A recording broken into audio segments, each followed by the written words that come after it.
Naghiwalay na ba kayo ng minamahal mo? Attorney G, anong maipapayo mo kung sobrang broken-hearted ako?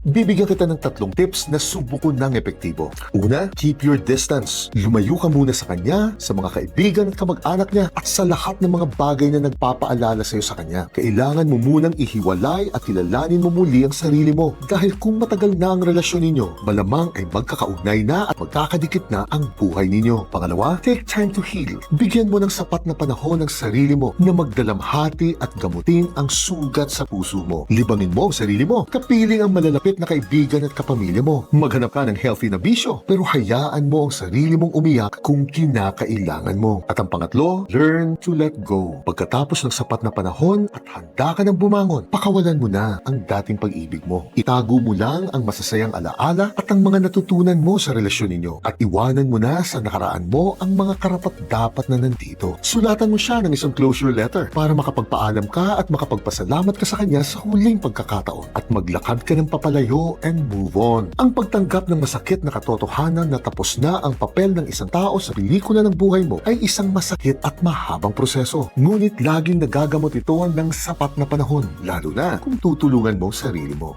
Chinep!